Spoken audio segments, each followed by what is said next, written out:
You're fucking mad, bloke. Hell. Anyway, how about we do a gaming news song? I could go for gaming news. It would be a good idea, don't you think? Instead of playing stupid mouth trumpets or whatever the hell we were doing. Is that going to be the intro? Well, The intro for the mouth trumpet. Yeah, what was the other song? Oh God! Oh, what was it? No.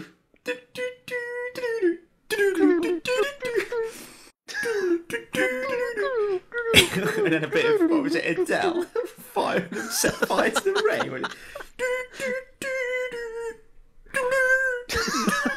Actually, this can just be the start. I don't even care anymore. I got a competition here. I sung a song to Mr. Kiriop. He didn't know what it was, so I'm gonna sing it again. If anybody gets the answer to this, I'll reply to your comment below with something stupid, so you'll appear at the top of the video. Let me just compose myself. Let me just take a drink. This is going to be fucking horrendous. I can't remember the song. one moment. If you can guess what song Stylosa was gonna sing before he forgot what it was, you get 100 quid. I can't honestly remember. What the hell? Well, I know what the song's called, but I can't say that because then you'll know. That's bad.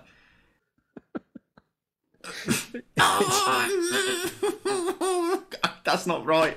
But if you can tell me from that, then you win big. Anyway, this week's gaming news is going to be a special because there has been gaming news that's gone on, and I'm being the heavily prepared chap when it comes to these matters. That is just a complete lie. I'm going to now go to unitlost.com. You can hear me typing on the keyboard, and I'm going to go there. And basically, the news has been kind of limited. Saints Row 3 came out. There was a Max Payne 3 creating a cutting-edge action shooter trailer thing, which was just garbage. Torchlight 2 got delayed, and somebody named their baby Dohvakiin. And that's basically it. But what we're going to do is we're going to do a special on Skyrim. We're just going to literally just talk about Skyrim because I think it'll probably be Game of the Year, or it's a major contender for. I think it will. I mean, if it don't, it'll probably be kind of a bit of a travesty because, you know, I'm looking at my Steam list here and my playtime on that one game is 60 hours, which is quite a lot. Well, this is something that only came out a couple of days ago. When you said the other day that you'd played like 30 hours, I was like, well, have you done that? Have you just not slept? And then I've looked at my playtime, and I got it a couple of days after everyone else. I basically got it at the start of the week, and I now have 30 hours playtime, which is actually quite a lot for me because I don't tend to play games intensively for that long. But yeah, I mean, there's a different, the attitudes between me and Kiriop are like, you know, he tends to play games. But sometimes I can't even get addicted to it.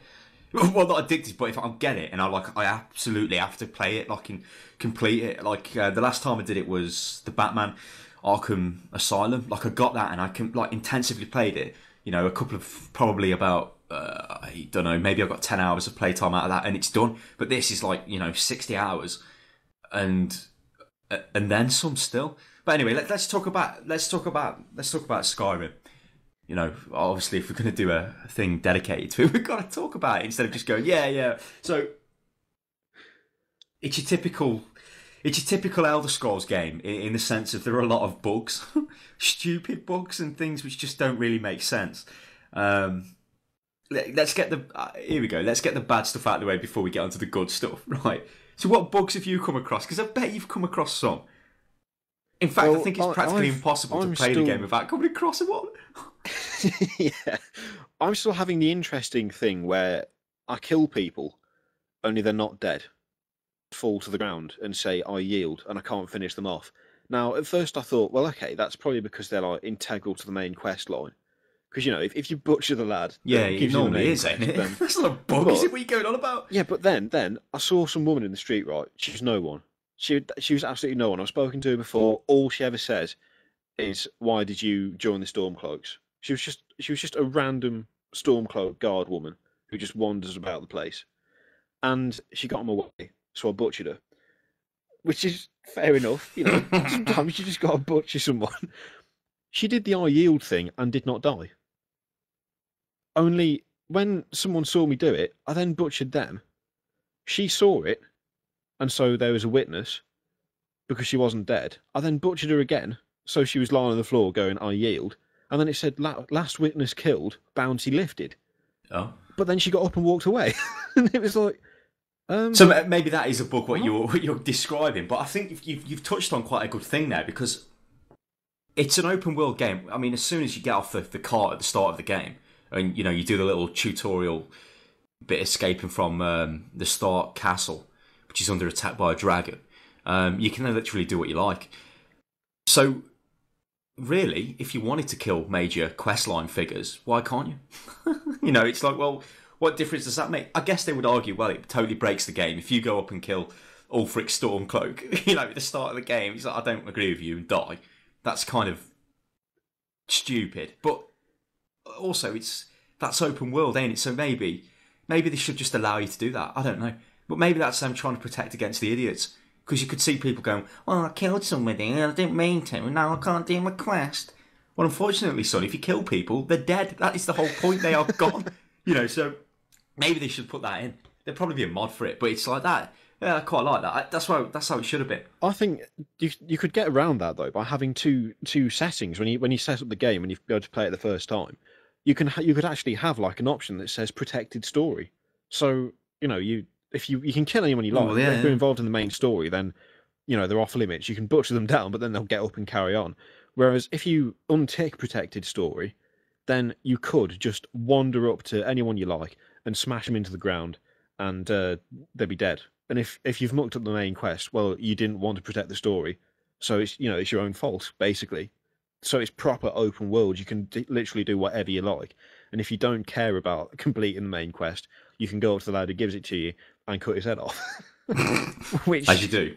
As you do. But the whole bug aspect is like, there was, what example can I give you? Because there's that many, and it's hilarious. Because it's like immersion breaking.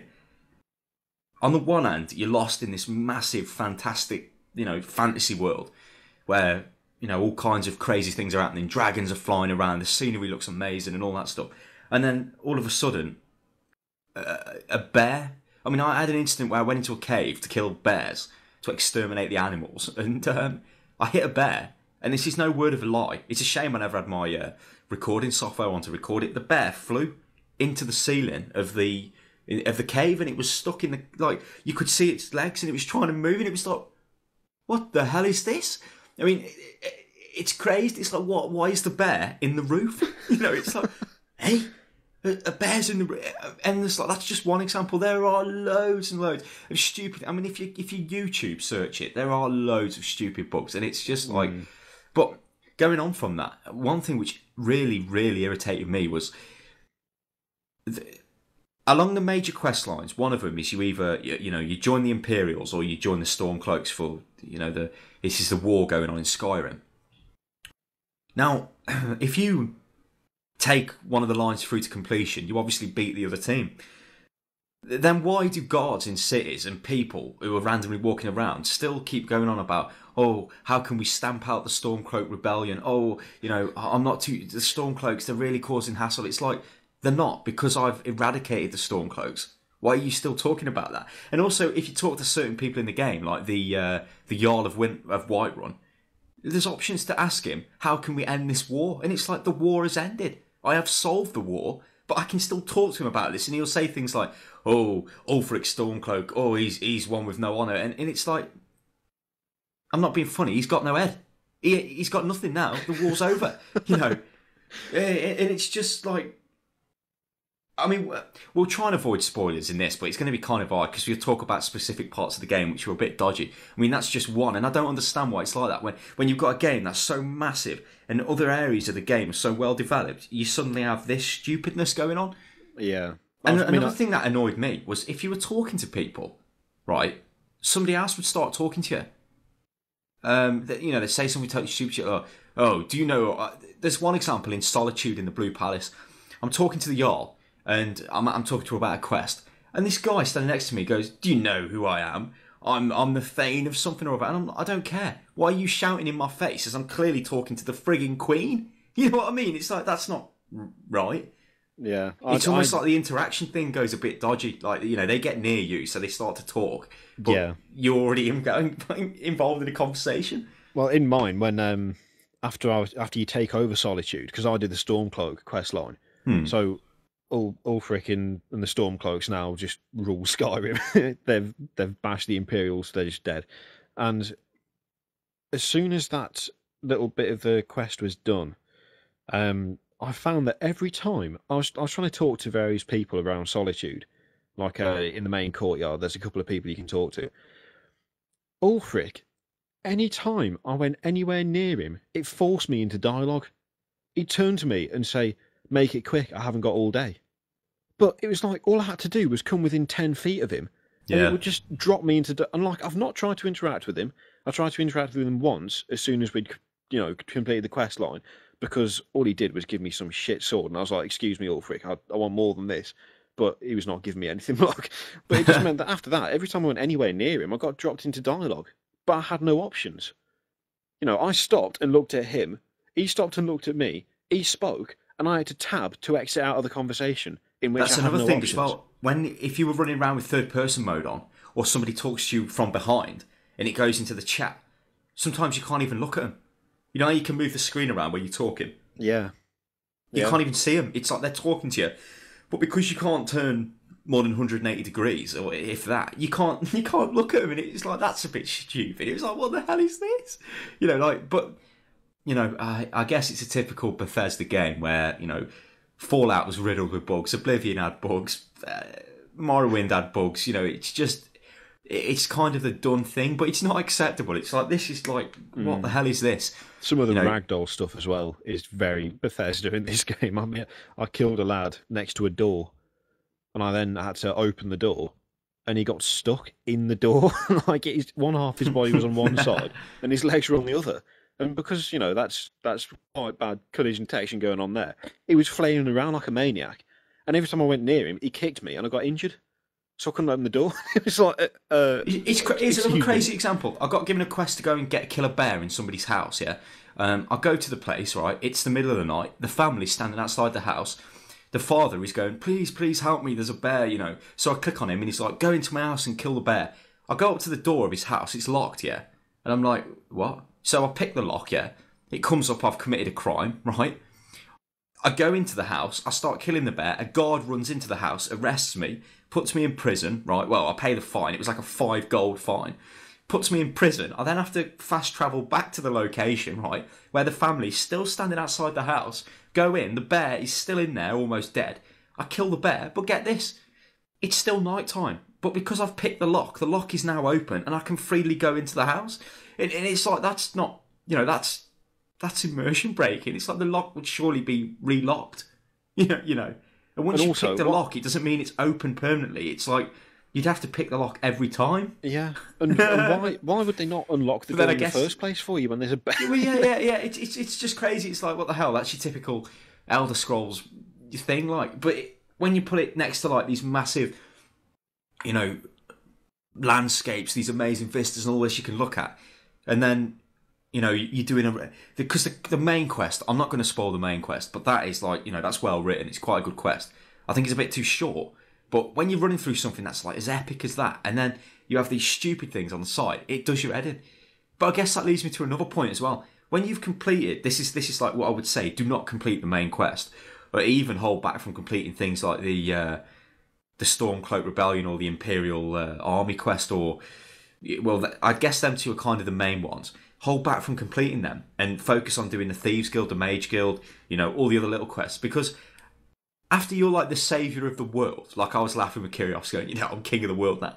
Why would I give a shit about some farmer who wanted me to collect 10 root, and talks to me like I'm dirt and goes, oh, you collect me 10 of this so I can grow some plants. It's like, do you understand who I am? I'm like the absolute king here. You don't talk to me like that. And it's like, it just hit me then. When it got to that point, I think I was about 53 hours in or something. I've done the main quest. I've done, almost all of the big quests. I haven't finished the Dark Brotherhood or the Thieves Guild quest line off, so I can still go back and do that. It's like, why the hell do I care about collecting the roots for somebody, which is just such a menial task. It's like the old joke in MMOs, go and kill 10 boar. Well, that's okay if you're level 1. Not if you're level 80, maxed out with all the best gear. Go and kill 10 boar? Are you having a laugh? It is exactly the same with the Stormcloak and the Imperial quest lines, though, from what you've said as well, because I did the Stormcloak quest line, I got to the end, and it's too abrupt. It's like you go through this huge thing of going from fort to fort, and you're fighting this massive war, and it's reliant on you. Like, if you're not there, it doesn't get done. So it makes you feel like, wow, I'm actually properly affecting this. And then you get to the end, and for the Stormcloaks especially, it was just, Skyrim is ours, here's a sword, now fuck off. And that was it. And it's like, hang on, I've just spent hours and hours and hours going all over Skyrim. I've taken out generals, I've defeated entire armies, I've got 3 names. By the end of it, I was Kirioth, Icevein, Bonebreaker, Frosthammer or something. It got ridiculous, because every time I did something impressive, I got given a new name. So it was like, you have this massive title, and then Ulfric's just like, you're needed elsewhere, off you go. And that's it. And it's like, hang on, do I not get some sort of place with these people, like a house or something? That was the other thing as well. Oh yeah, you can buy a house. You've done great things. You can have a house. Oh, okay. I'll speak to your steward for a house. Oh, that's 12,000 gold. Oh, I see. You're not just giving me a house, given that I gave you the entirety of Skyrim. Then no, £12,000, please. Oh, right. Why? It's just stuff like that. It's like, on the one hand, it gives you these epic quest lines to do, but then when they're done, it just, there doesn't feel and when like he there's any says continuity. epic, I mean, they really are. They give you like a sense of like, you are at the centre of this. You've really impacted on this world. You've done this. You're the big winner. You're the big man here. Without, you're the Dragonborn. You're all this and that. You're amazing. And then it's just like, thanks for coming. Goodbye. I mean, arguably the main quest like that as well. As soon as it finishes, it's like, thanks for coming. Goodbye. And it's like, oh. So I think immediately the first thing I did after the main quest was finished, which was the last major quest line I finished, was I went back to what did I do? I went back to Whiterun, and I went to the companions. I clicked on the woman in the companions, and she's telling me, no, it was a bloke, and he's telling me to go and rescue some peasant out of a mine, and I'm like, and I just was like, no. So it really killed it for me. But having said that, I was playing it last night for a couple of hours. This is the thing, I was playing it for a couple of hours. It's like, that's, I play Battlefield 3, but I won't sit there and play Battlefield 3 for like 4 hours. I might play it for an hour or 2 hours. But with this, I played it for 4 hours, and I was just going down random dungeons, like tying up some, more interesting side quests, not the typical, go here and get that. I started the Bard's College quest, where I had to go and get a book, the lost verse of some song, and that was kind of good, which again leads me on to another point. Every dungeon I've been in has been totally different.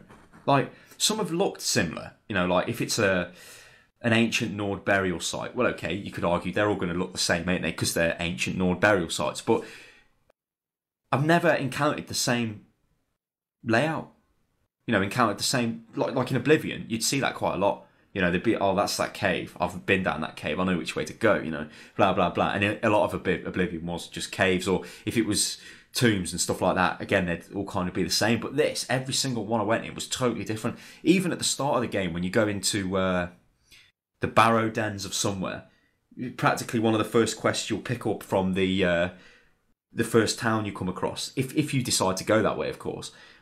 It's massive. It's absolutely massive, and it's like, its sole purpose is just for 2 quests, if that. And once you've been through it, you've cleared it, and it's like, You've got no reason to go back there, but the effort put into making that look, amazing. And then you go to the next place, and that looks crazy as well. Then you go to like some dwarven ruins, and they look crazy as well. And it's like, you think to yourself, okay, there must come a point where they're just going to copy and paste. And then you get to the next one, and there's another one, and the next one, and it's totally different. It's like, bloody hell, this is great. The thing that gets me with that is it's a strange contrast, because I've been really impressed with pretty much everywhere I've been, with the exception of Winterhold, which was just a frozen shithole. But that obviously is meant to look like that. But it's like everywhere I've been, it's been different, and the way that it's been done, it feels incredibly polished, like it is actually another world. It's like you don't go to say you're here where we are. Say you're in like Stafford, and then you go to another town 100 miles away. They don't look identical. That's not how it works in real life. No two places are exactly the same. But it happens in games quite a lot. Whereas in Skyrim, it's like an extra hint of realism to what is an already really fleshed out world. So you could literally spend hours just running around. I mean, like you were saying yesterday, you could just be running off, doing somewhere, well, just running off with no particular goal. All of a sudden, you meet somebody who might need some help doing this, or you see this, you see that, you find an abandoned shack. All this stuff is like, you can see they've put a lot of effort into designing the world, and it's a big world, and I don't know how many places are there, but my map literally has hundreds and hundreds of bloody little places I could fast travel to, and there's still little areas which I haven't really been to, and it's just like, I think that's one of the major successes is the world itself just looks like, I mean, the graphics engine is okay. It's not as mind-blowing as Oblivion was, which I guess you could say was like a launch title on the 360 when it came out in 2006. It kind of came out a little bit after the Xbox came out, but the graphics were really, really good, like for the time. Skyrim doesn't really have that impact because you can sort of see the textures are, a bit gash, a bit dodgy on most things, like. But then you look at the world and it looks dead good. The mountains look really good. The trees and that, okay, if you get right up to it and have a look, they might look pretty low resolution textures and whatever. But when you're there looking at a massive, impressive view, and there are loads of impressive views. I mean, you've only really got to Google Skyrim screenshots and you'll see some amazing, they look like photographs. They look dead good. And there's loads of mods that are starting to come out which make the graphics better and better and better. So really, the graphics is not really an issue. But I guess it kind of draws parallels with World of Warcraft, because I remember when we started playing that all them years ago, the graphics were, everybody used to laugh at the graphics. I mean, I used to play EverQuest 2 a lot. So, we always used to be like, oh, well, not me and Kirioff, but the people who I was playing that with at the time, we'd be like, Warcraft's for kids, it looks like a cartoon. The graphics are crap because EverQuest had such a, an amazing graphics engine which was totally shit and ran dead crap, even now. But it had the potential to do all these fancy particle effects, really nice textures, dead nice looking water and all this stuff. Then you look at Warcraft and it was just a laugh. But anyway, when I got round to playing World of Warcraft, you began to appreciate the design of the world, and fair enough, the graphics engine wasn't top of the line, but you could see the effort they'd put into designing it, which was totally lacking in EverQuest 2. And now with Skyrim, you sort of get that now. You see a world that looks dead good, looks really good, and you're impressed. It's been a long time since I've really been impressed by a game, and I've just thought, shit, this looks quite good. I found myself, a lot of my playtime is just you're walking from one place to another, and you'll just rotate the camera around, if you're in third person view especially, just as you're walking along, and there'll just be something that, even though you've already been that way before, you didn't notice. Like, even if it's just something stupid like the time of day that it is. A mountain range looks totally different when it's getting dark to when it does in the middle of the day. And for me, that's one of the best things about this game. It doesn't matter where you go or what you do. At some point, you will find a view that you'll stop and look at. And I cannot think of any other game at all where I've had that before, where I've actually felt compelled to stop and look and go, actually, that looks pretty amazing. I don't know. It probably was Warcraft, the last time you said that. It probably was. You probably were like, oh, look at that, look at this. We're talking about actually, original Outland and a bit of Wrath. Because some of the areas in Wrath look quite good. Because I can remember playing, you'd be going up to Ice Crown or something, you'd be like, shit, look at that. And it's like, but obviously that effect is magnified quite a lot in Elder Scrolls because it looks a lot better, and it's like, Jesus Christ, this looks amazing. So I think, definitely the just the design of the environment is just completely mental. It's like, good lord. But then going on to a little bit of negatives, the dragons. Now, these are a big bit of Skyrim. Obviously, a lot. You know, you're the Dragonborn. You've got the dragon's blood. You can speak in the dragon's tongue, which is, you know, through all the different shouts and all that crap, which you can use to combat the dragons and blah blah blah. The first dragon you come across is named. I think he is named the Alduin. I think it is the one at the start, the very start, the tutorial quest. But then if you go to Whiterun and do a couple of quests there, you get told to go and kill a dragon. Now that dragon's named. It's got like a crazy dragon name. Like the way they name the dragons is three words of power put together, so 3 shouts. You know, so Alduin. You know, that's 3 words and whatever, like 3 syllables basically. So, you know, you're thinking, Jesus Christ, this is immersive. Then you're running out into the world. There's a dragon flying around. It starts playing the Dohvakiin music. So you're like, oh, this is great. But it's just called Dragon. It's like, what? Why is it called Dragon? I've just, you know, it wouldn't have been that much for them to just have like a random name generator and, you know, just randomly generate dragon names based off the shouts. Yeah. You know, that's like, what? It's just called Dragon. That's a bit shit. You know, dragons are supposed to be highly intelligent creatures, not just like a horse, you know. And that disappoints me a bit the first time I got mugged by one, because I was minding my own business. I was on my horse. I was running about with Lydia, old Lydia. Where's she gone now, bloke? She's dead. But I was running about with her, and suddenly there's like I hear the sound of wings. There's a massive shadow passes over me. The sky's gone all dark. The music started up, and I was like, "Oh fucking hell! There's a dragon! What the?" And it landed right in front of me and smashed me. And I thought, that's amazing. What the hell? And then I looked again. And I was like, why is it just called Dragon? What Dragon? You do not see anyone else anywhere. I mean, the guards, okay, they're all like Stormcloak guard or Whiterun guard. Yeah. But it's like that's a description of the job more than the person. I cannot think of anything else in the game where you look at it and go, oh, that's guy's called Breton. You know, it just doesn't happen. And the problem is, it's like it makes the dragon feel like a stupid animal, like a bear or a fox. It's like it's not. It should have a crazy name, and it like, that was a bit stupid. I don't know why they didn't fix that. It takes away from them, doesn't it? It makes them less than what they actually are. It makes them just like another monster to kill rather than an opponent, because opponents are named. So, exactly. Yeah. It's a bit strange, that was. Another thing is the dragons themselves. They're quite well done. The way they interact, you know, the way they fly around the environment, like they won't. I have seen a couple of stupid things go on with the dragon. Like I knocked a dragon out of the sky and it like crash landed, and you know it was skidding across the floor, but it kind of wasn't on the floor. You know, like it was above the floor. Like you could see it had hit a high point and just carried on that path, and it looked a bit cheap. You know, like what? Surely it should have rolled on the geometry of the ground. But on the whole, the way the dragons fly around, and they fly around the mountain ranges, and they, you know, duck and dive over hills, they do that quite well, and that was quite impressive, because I expected, you know, the dragon would just fly around high in the sky and then dive on you, but it doesn't. It actually flies around the place, like up and down the mountains and all that, and that's, you know, it's quite good. And the first time you come across dragons, you know, they're massively hard. You know, they're going to kill you.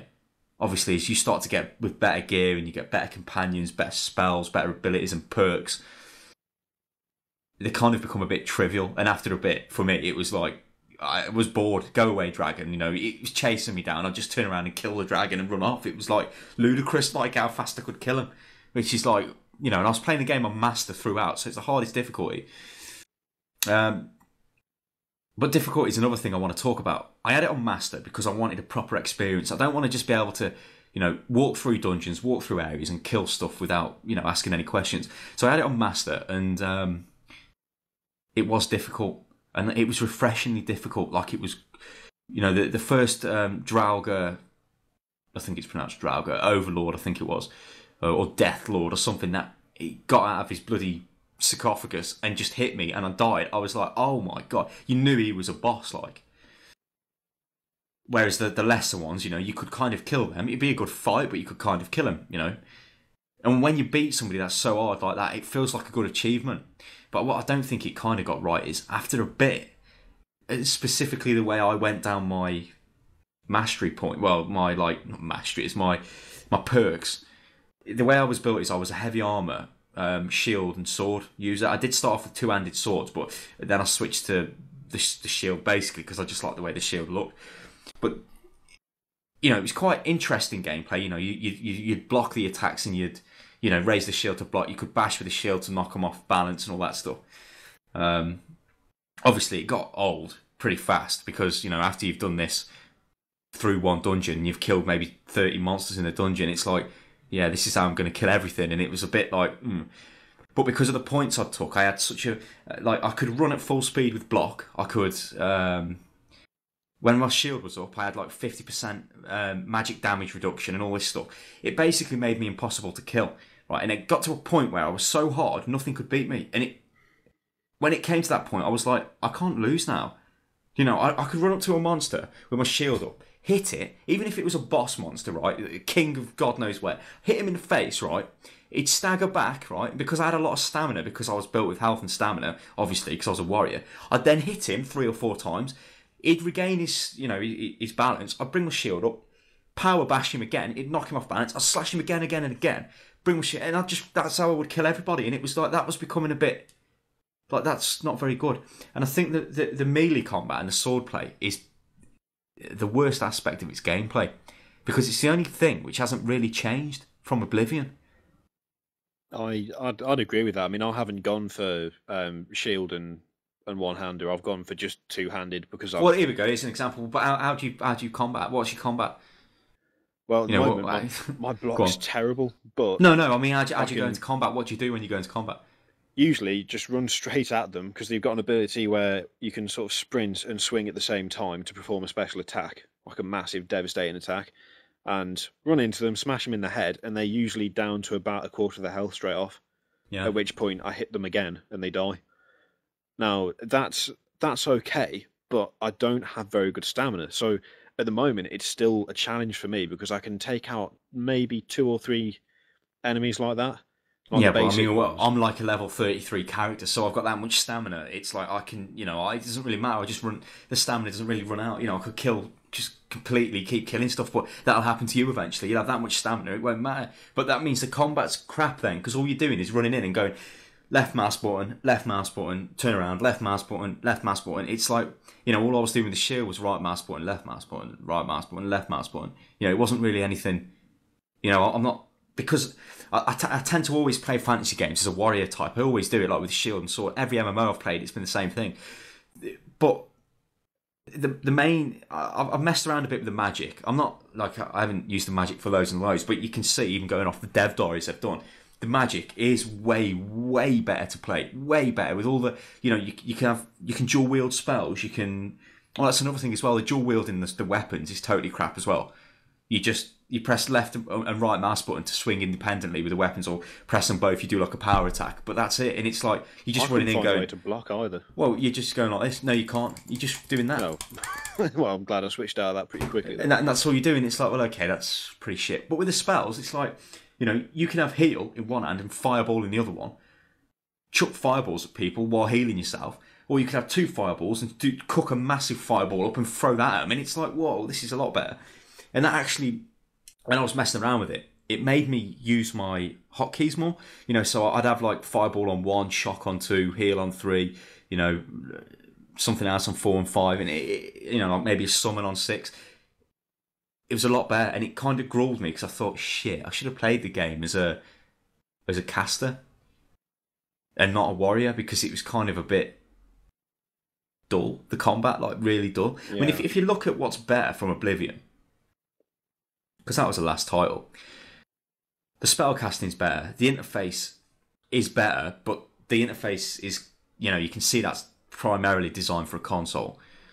Think when you have like massive lists of stuff, it became a right pain in the ass to scroll through. I mean, because I had like loads and loads of items I'd collected. If I went to my house and looked in my chest where I was storing everything, it would take me ages to scroll through because there's no search function. You can't just search for something. There's no category function when you're looking in the chest, and it's like... It's things that I get fixed with mods, but it's like you shouldn't really be waiting for a mod to fix that. It should just be, a simple search. That would have been a lot better for that. I'd say that actually. I think the UI looks very good, but I don't think it works very well. I think it's style over substance. I think. Well, what about the bloody shout fiasco? Oh God, that was I mean, I actually thought I thought the game was bugged and I couldn't learn shouts. the the way they've done that is frankly just terrible. If you haven't unlocked a shout and you left click it, it attempts to equip the shout basically, and then of course it says you haven't got this shout. You need to unlock it with the dragon soul.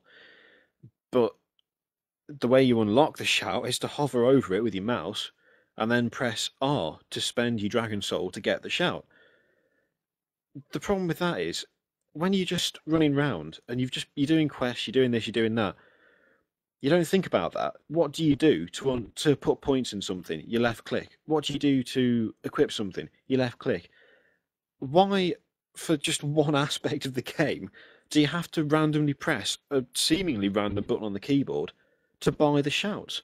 Why not? If you click the shout with left click and you haven't unlocked it, does it not say, would you like to unlock this? Rather than attempting to equip something you do not have, then telling you don't have it, rather than saying, press this to unlock it.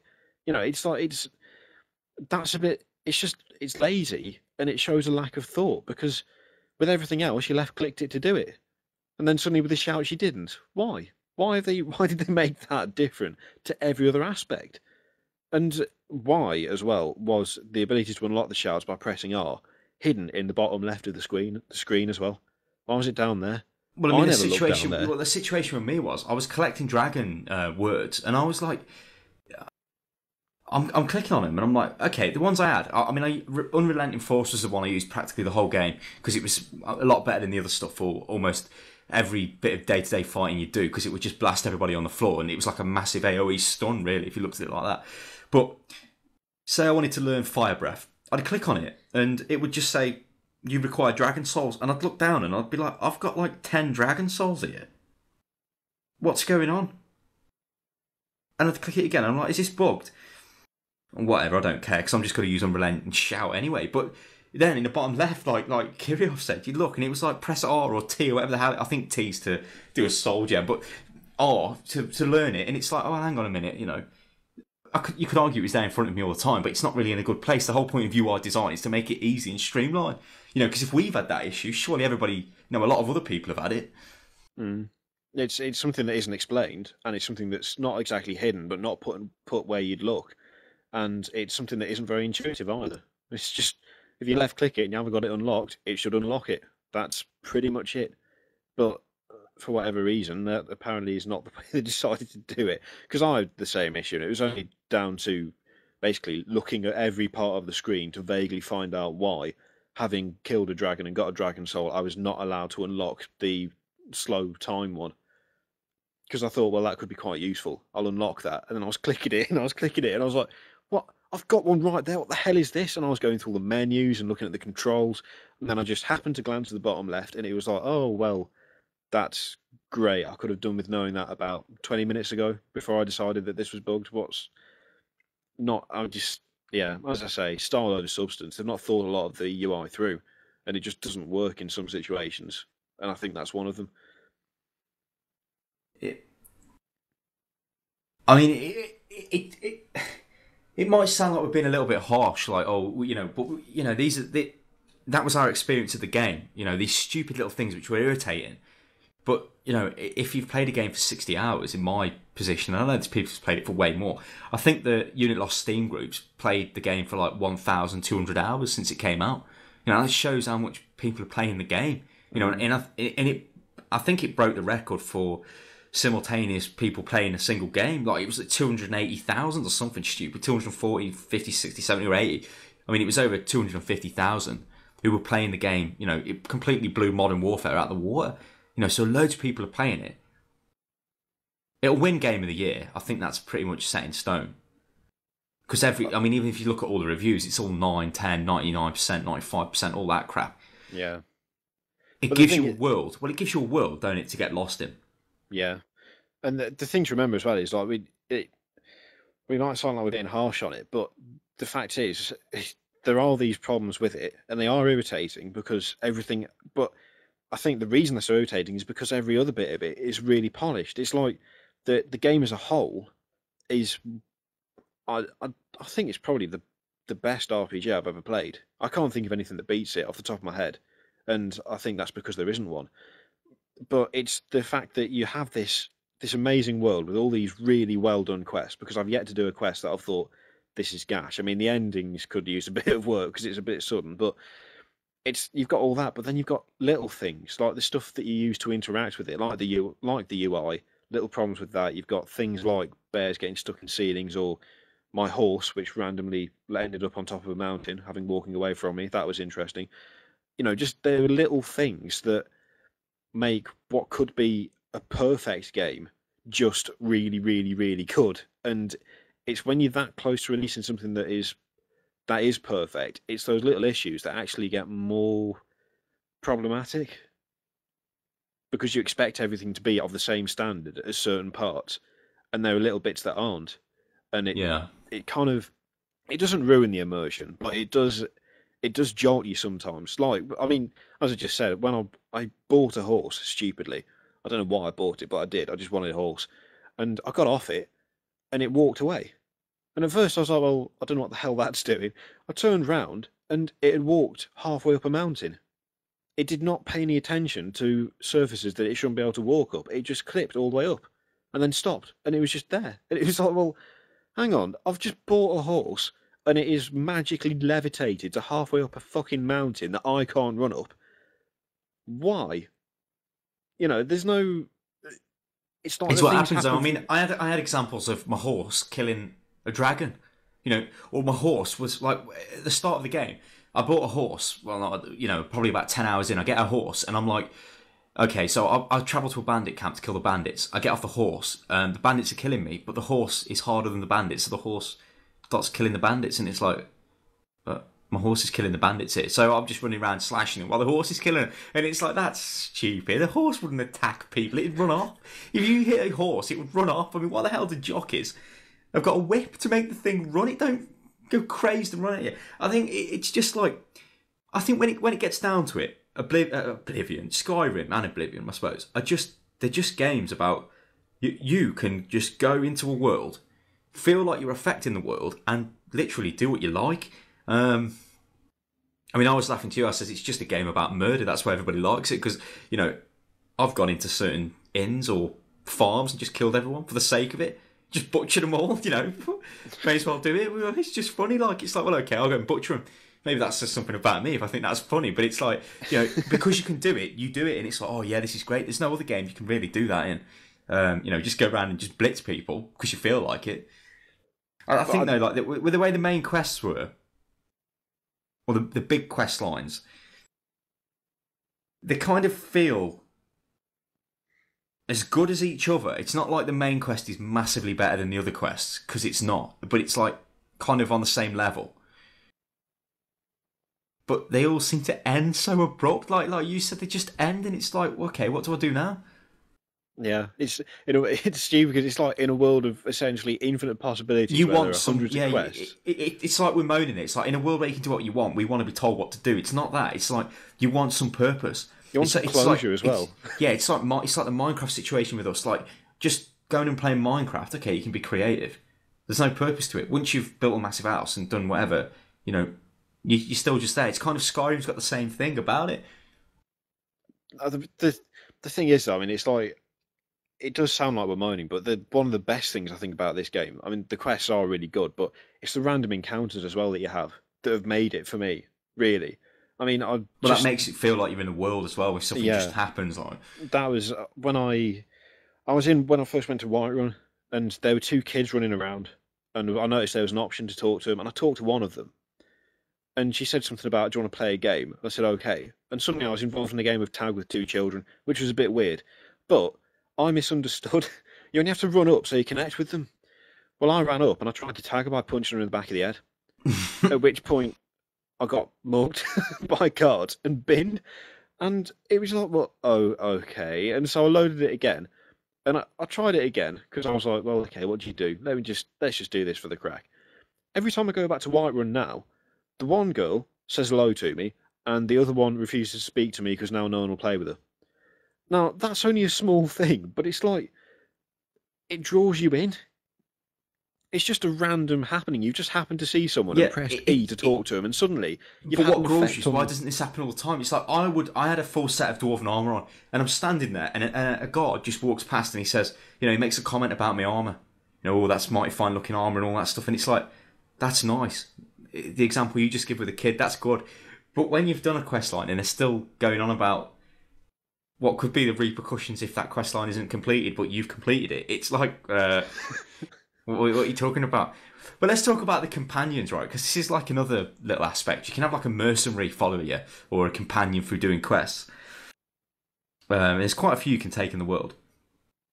They are dumb as bricks. They will stand in the door and you will not let you get out of the door. Now, as soon as I had the maxed out unrelenting shout, I had a cure to this. I would just blast them out of the way. Like, I'd just scream in the face and they'd fly and hit the wall, and it just was like, that's great, get out of the way.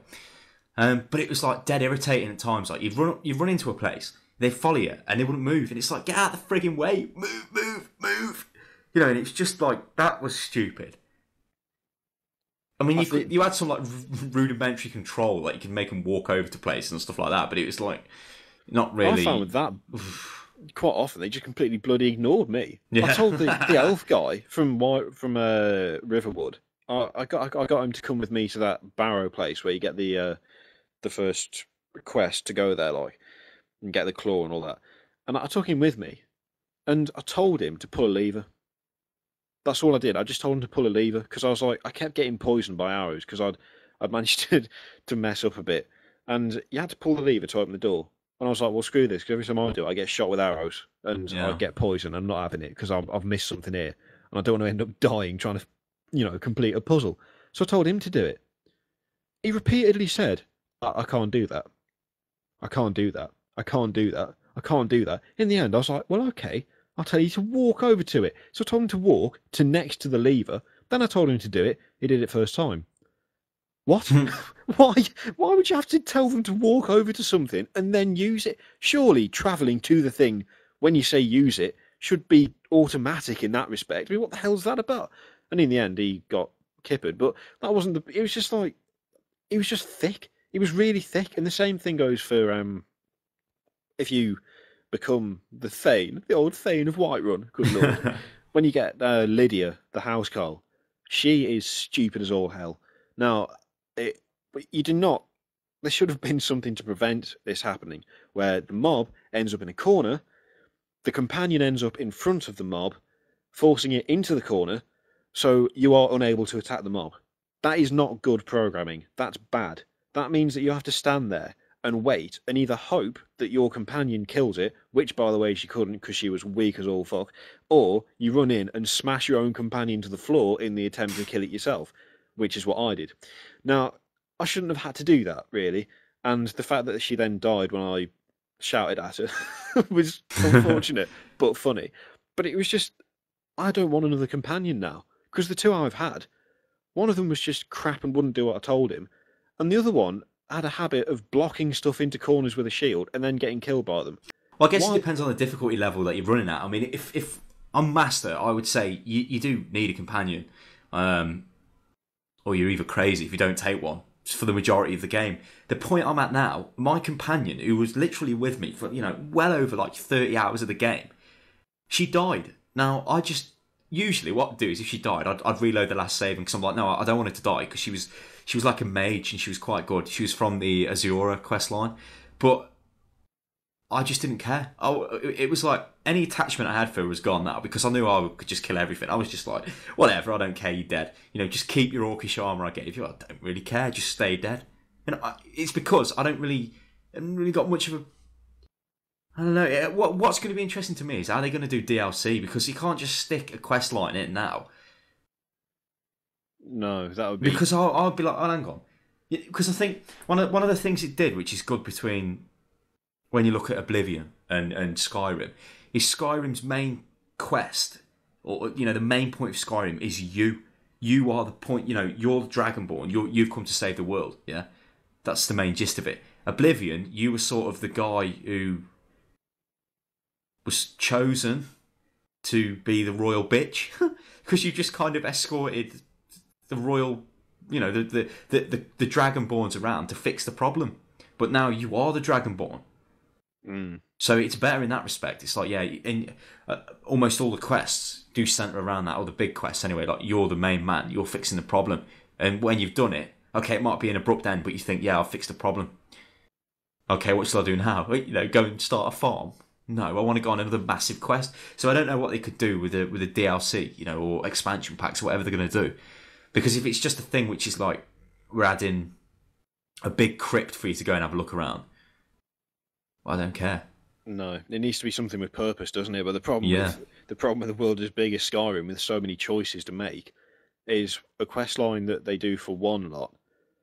They've got to think about it, because if they turn up with like an incredible quest line for the Imperials, well, that's me out, because I believe the Stormcloaks now rule Skyrim, so that's it gone for me. And if they just replicate one quest but change basically the names of the people in it, that's going to feel lazy as well. So it's a sort of. But you can argue they've already done that though with the Stormcloak and the Imperial quest lines. I mean, obviously they're different; they've got different dialogue, but they are essentially the same quest that you do. Although General Tullius bloke, he left on mine. He left. He was gone. Although I did not approve of Ulfric's method, just giving me his sword, because it was crap and mine was better. So I threw it on the floor in his face. I was having none of it, and that was one of the most fun things I found about Skyrim so far. When people do stuff you don't like, you can shout at them, blow them across the room. They give you armor, you can just chuck it away, and you're like, I don't care. I'm the Dragonborn. Get out of my face. That's the thing as well. Like, I didn't think that a lot of the quest rewards or gear rewards had like a progression to it, because all the stuff my character was wearing, he'd literally found in random crypts and stuff like that. I'd gone right to the end, big chest, opened it, got a Daedric helmet out of it or something, and stuck it on my head. That's great, nice one. I didn't actually, go through a 10-hour quest line and then just get given a piece of shit glass sword, which I already had better anyway. And so I'm like, what do I do? I'll just sell it for a couple of $100 gold. It's like, that's massive anticlimax in the reward sense. I suppose you could argue that the reward is the fact that you've done the quest and you've experienced it, which is, yeah, that's great. But then the icing on the cake should be, oh, and by the way, have this item which has got this effect on you can only get through doing this quest. Like some kind of, like in Oblivion where you had the grey fox and you had the mask of the grey fox was the reward. Or I think you get the Dark Brotherhood horse in Skyrim as well. But that's like a unique reward. It's like, have the crazy horse, the nightmare steed, whatever the hell it was called. Yeah. But when you've done like a massive thing like for the Imperials and they just say to you, you can have my glass sword, I'm like, I was expecting some kind of position in the Imperial army, like general of the army or Grand High Protector of Skyrim, and maybe some land, maybe a castle. I mean, they could have given me a fort. There's that many on the map. They could have just gone, here's a fort. It could be Castle Stylosa. There's so many things they could have done that they didn't do. Because why would you go back to a castle that you've, took over as the Imperials after you've done that quest to take it over? You're just never going to go back because everybody there's friendly. You're not going to kill them because they've got crap gear and you don't really care about that. But if they'd said this is your fort, you would have been like, oh yeah, nice one, that's my house now. But they never, and it's like, what the hell? That's one of the things I was most disappointed with the Stormcloaks, because you spend ages in Whiterun. I mean, I did. I mean, I just did loads of quests there because it was Whiterun was my main city. Yeah, your first big place, and it sort of, for whatever reason, it just started to feel like the place you go to when you wanted to do something. For me, so when Ulfric was like, oh, I tell you what, he's the lad at Whiterun, he doesn't want to join the army. We're going to go there and fix him. I was like, oh hell yes, because if I kill the Jarl, I'll become the Jarl. That'll be pure. I'll go from being the Thane to just the king of the land. Good lord. I went in, and we defeated them, and just some random guy turns up and goes, yeah, I'm Jarl now. Ulfric said so. Bye. And that's it. And it's like, my reward for all of that was a steel helmet. And he was like, excuse me, I've spent hours getting like status in Whiterun. I'm the Thane of the place. Everyone knows I'm the Dragonborn. They're all like, oh, good lord, sir. Hello, sir. Thank you, sir. Oh, I see you, the Thane. I'll forgive you for chopping that woman in the head. Never mind. On your way, sir. And then suddenly I'll go into the place, I'll betray all of them, thinking I'll get power and wealth and all that, and instead I just get told, "Oh yeah, nice one. Can you piss off and attack this place now?"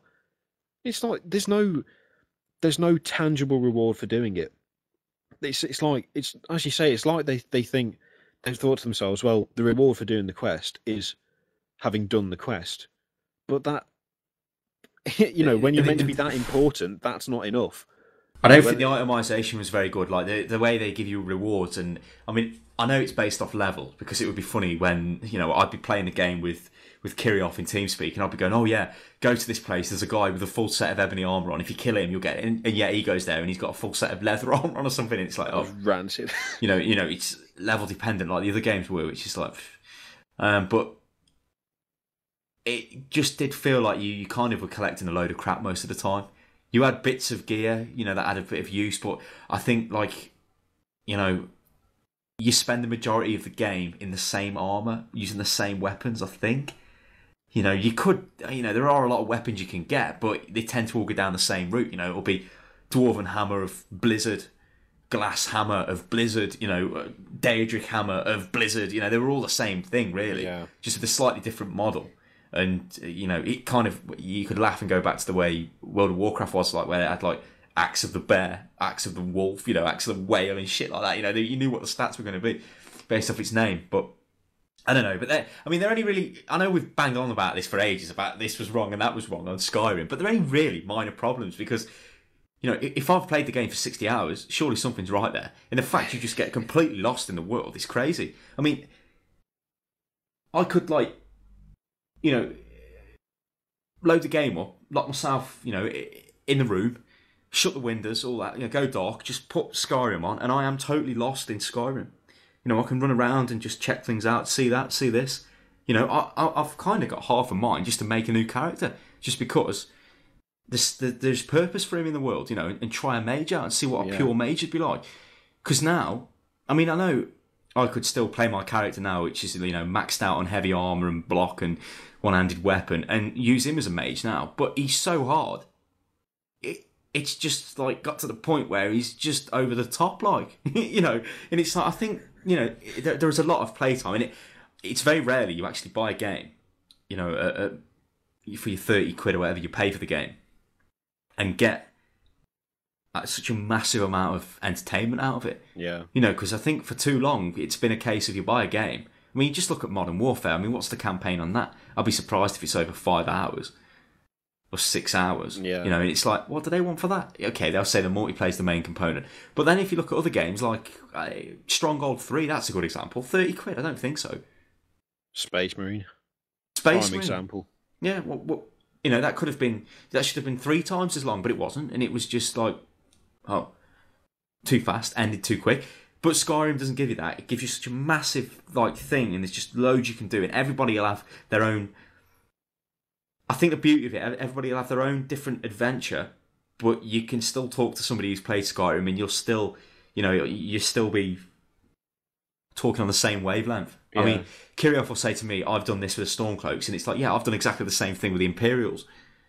So you can still relate to it. Yet for him, that's his experience. And for me, I went round and killed the Stormcloaks. Yeah. So that's my experience of the game. And it's it also through the main quest as well. When you get round to doing that, there are little deviations in that, because there's different people you can ask advice for or off. What course of action should you take? But I presume they all ultimately end up in the same course of action. It's just a different way of getting there. So it makes it a little bit more personal.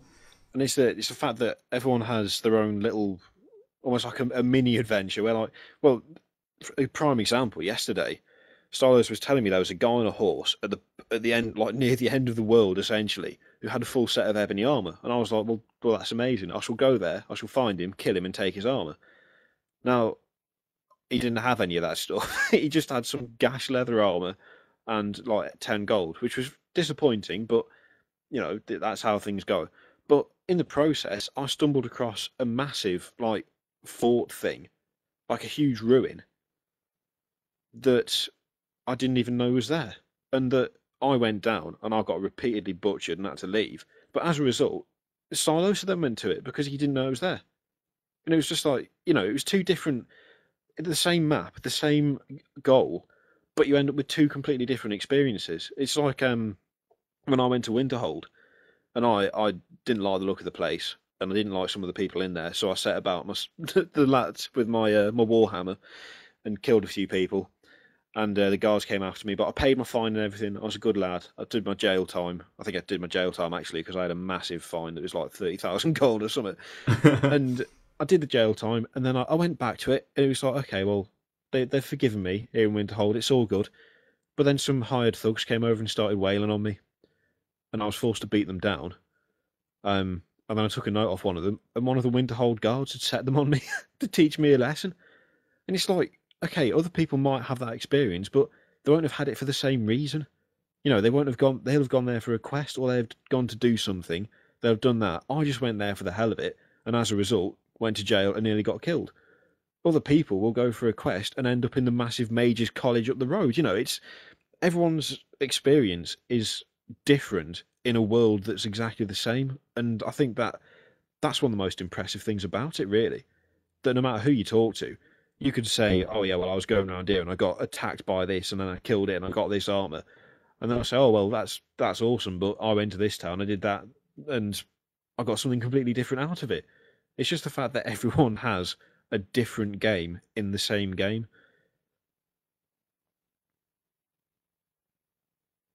I mean, I think that that's the major success, though, ain't it? It's like the way the world looks, the way the world works, the way that you know. I mean, you could even compare the same thing to yourself. You could just start a new character, and you could have a different experience. You know, because you think, well, I'm not going to do that. I'm going to do this. I'm going to do that. I'm going to run over here. I'm going to do this. I'm going to do that. And it's like you know, it can be totally different in almost every time you play the game. But I guess the clever part is it's always shepherding you to the same conclusion, sort of thing. I don't know. I mean, it's such a massive game. It's like you can't really. I mean, you see these reviews that have been written. I mean, we got a review on unitlost.com. There's a link in the description of the video. It's hard to review the game. I think we've done a good job now in this special weekly gaming news because, you know, there's so much we can talk about. We've kind of covered it as best we can without really spoiling it. You know, because I could go into detail about the main quest, but that would ruin it for people, and I don't really want to do that. You know, but what I can say is, you know, it's a fantastic quest line. You know, if this was an MMO game, it would just be fucking Game of the Millennium. You'd just be thinking, shit. Like, you know, if an MMO could be designed with that amount of, you know, interaction with the world, it'd just blow you away. See, cause I guess an MMO is a good comparison. Like, if you look at World of Warcraft, you go up to an NPC, he's just standing there. You click on him and he'll go, "Hello, friend," or whatever the hell the humans would say. Every human would say that. And then the quest dialogue would come up. But in Skyrim, they talk to you, and it's like this, that, and it's like that is like the next level, I think. And if you could have an MMO like that, I mean, I think it'd be kind of impossible. The world would have to be massively bigger, and like, how would you design the stories for people? You know, I don't know, but it's like that's what gets me about it, and it's like you can just play the game, you're lost in the game, and it's like this is fantastic. I mean, the major downside for me is once I'd done the main things, all of a sudden it was like I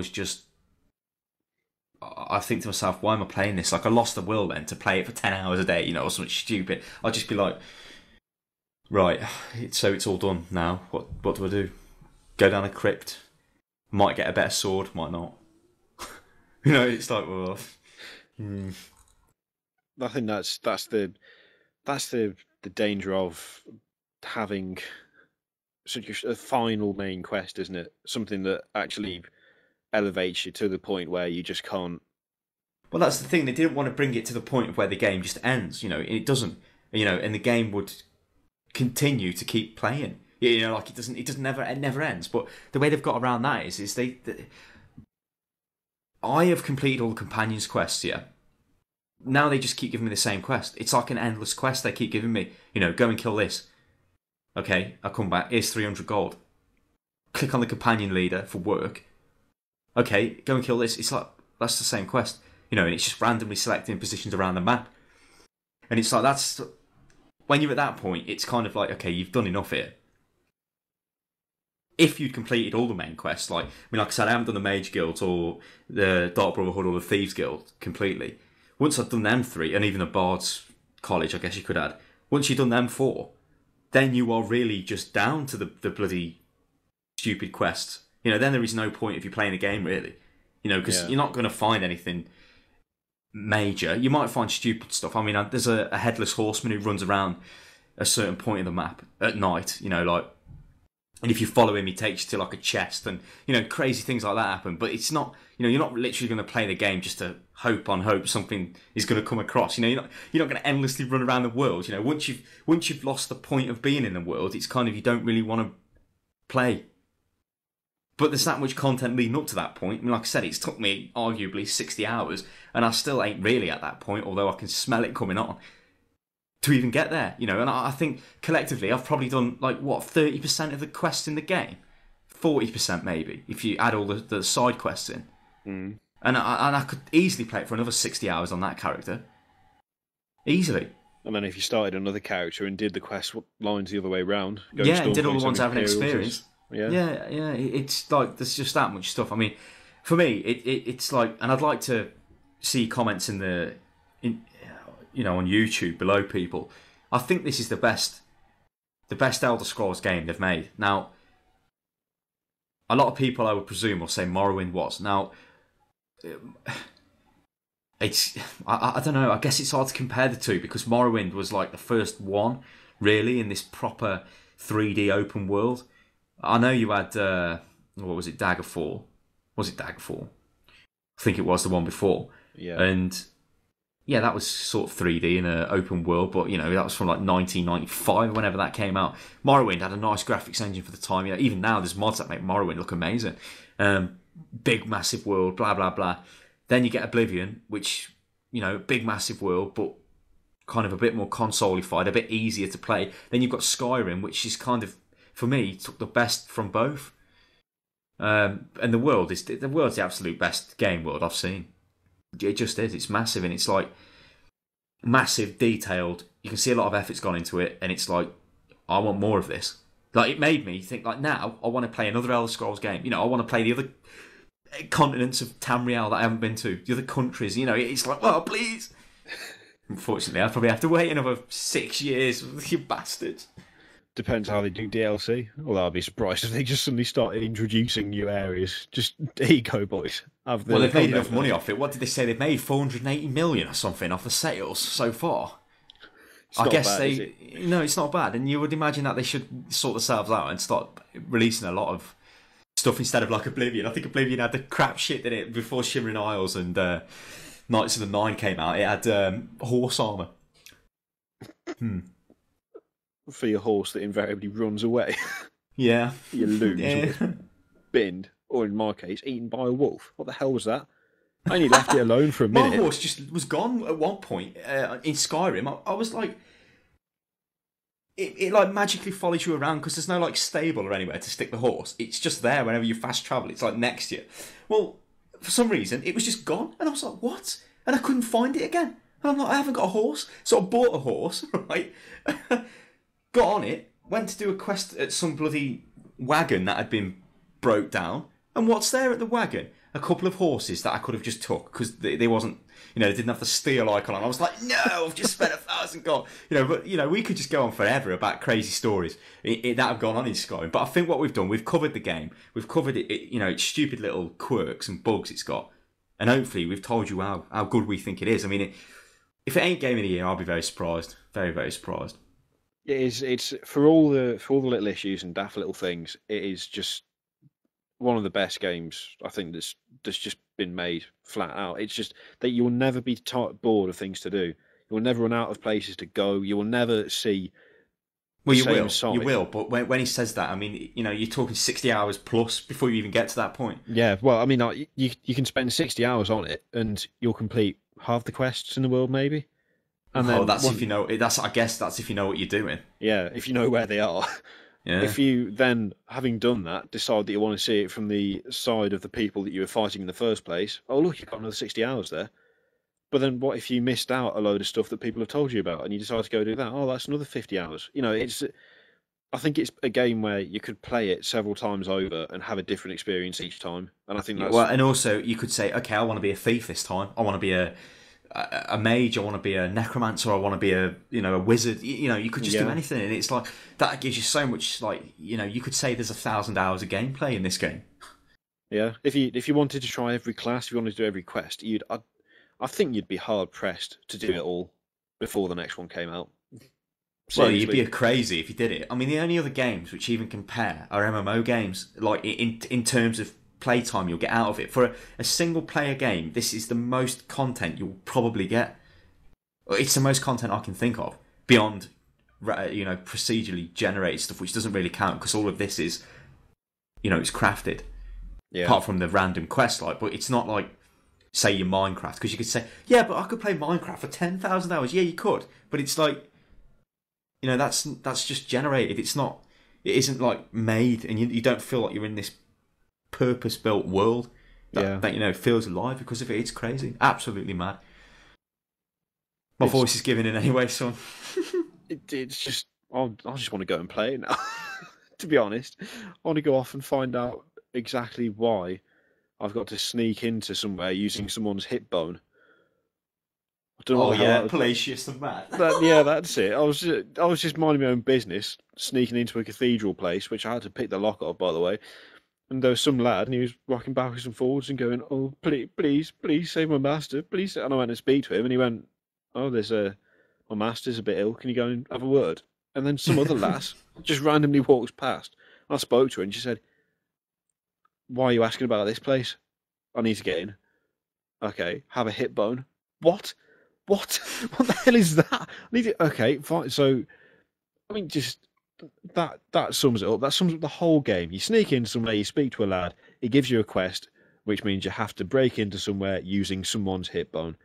That sums up the whole game. Anyway, if anybody's still listening, come this, however long this has been going for, if you want to write for unitlost.com, because we are looking for writers, and we always look for writers or people to become part of the team. If you can do anything for unitlost.com, send an email to contact@unitlost.com, and we'll reply. If it's not some hate email like "you effing f get off YouTube," I get them quite a lot. I don't know why, but it would be good to get more writers into the team. People who can help make our forums more active and all kinds of stuff. There's a load of ways people can help and get Unit Lost bigger, because it's getting bigger and we want to get it real big, massive, big, super big, like a big sumo, yeah. Good lord. There's a name for you. Unit Lost Sumo. Some kind of spin-off project. So there you go. I mean, it was gaming news, but it was just about Skyrim, because that really was the main news this week, apart from the other quick things we blabbed on about. So I think we'll catch you next time, people, and I need to go and do something because my throat is absolutely rivered. Rivered, bloke. Rivered. Rivertron.